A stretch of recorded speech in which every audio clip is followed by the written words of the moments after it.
Welcome to the Learning Module, How to Empower Learning for Your Employees.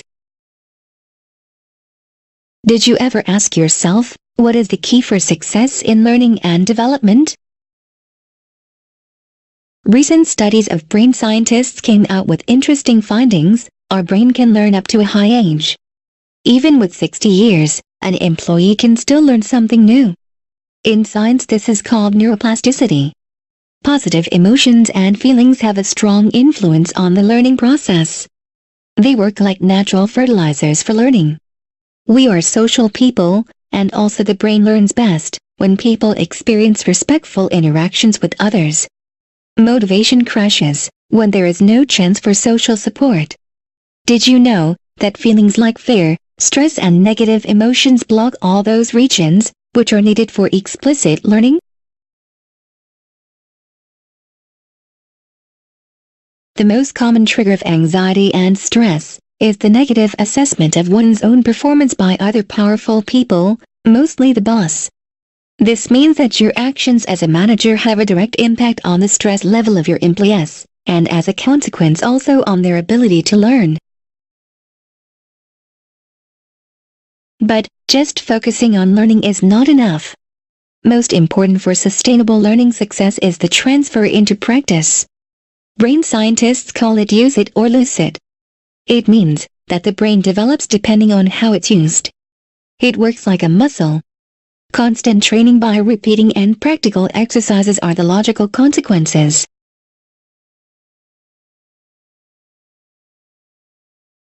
Like in a fitness studio, there is different training equipment available to learn and remember new things.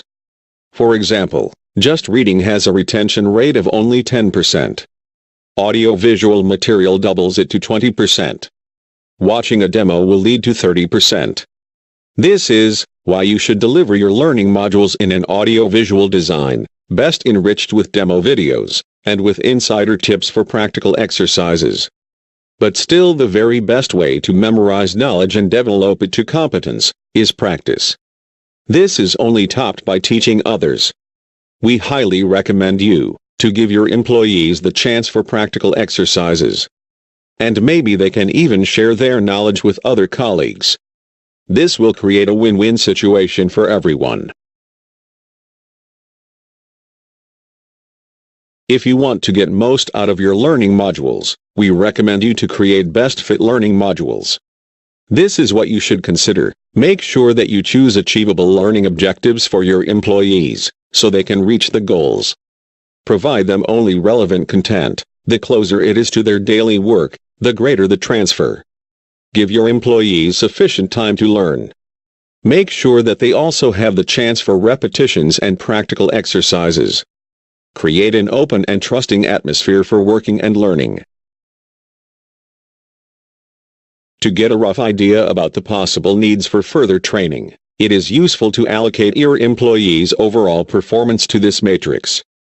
In this example, we take two performance indicators from a printing company. The specific indicators are, first, the quality of their work in general. Second, the speed, how fast do they finish their print jobs. Example: Peter. He is the best printer. The print quality is always very high and the press is well maintained. He also has the highest production speed rates in the press room. Robert. He is also quite productive. But he often needs more waste sheets, and recently some customers complained the quality of the print jobs, which have been produced by him. Marta. She always produces an outstanding print quality. But she takes also a lot of time to reach this quality. Make ready take long, and during production she runs the press too slow. She needs to become more productive. A learning module about how to speed up make ready, or optimize paper run may help her to improve her performance.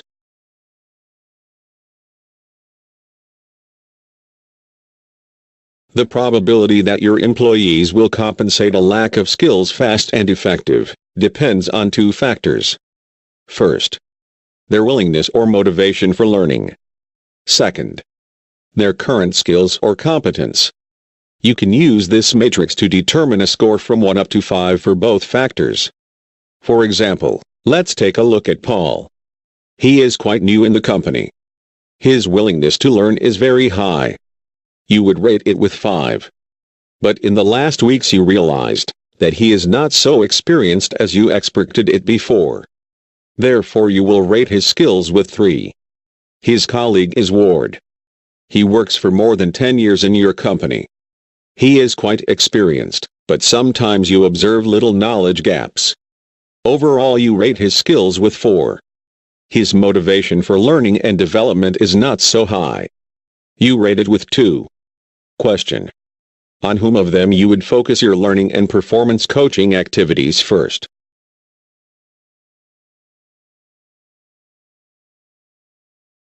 The Gallup organization has identified 12 questions regarding the loyalty of employees, including their motivation and willingness to perform and to be productive.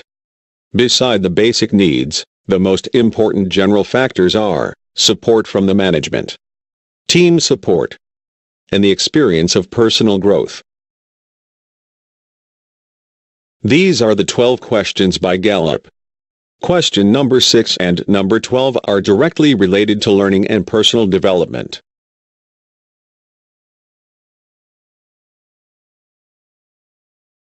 A good working climate has a large impact on the employee's overall motivation. The motivation to learn, adapt new skills and change for better highly depends on the personal engagement of employees. But this alone is not enough. There should be also the right amount of pressure to perform better. As a manager, you have a large impact on both the motivation and the pressure. A good dosage of both together will raise the probability to change. But let's start with the worst-case scenario in a corporate environment first. At the bottom end is the dead zone. Your employee has no motivation and there is also no pressure from outside.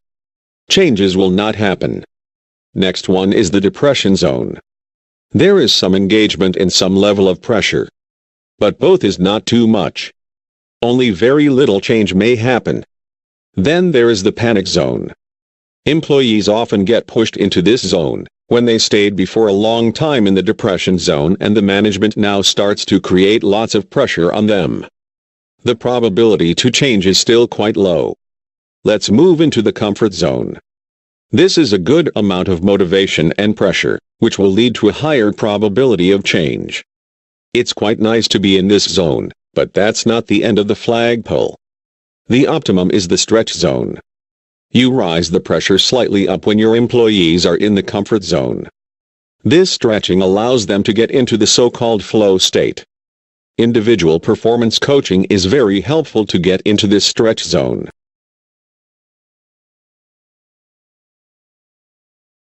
We are glad to support you with your learning and development activities. Feel free to contact Stefan Speaker at any time.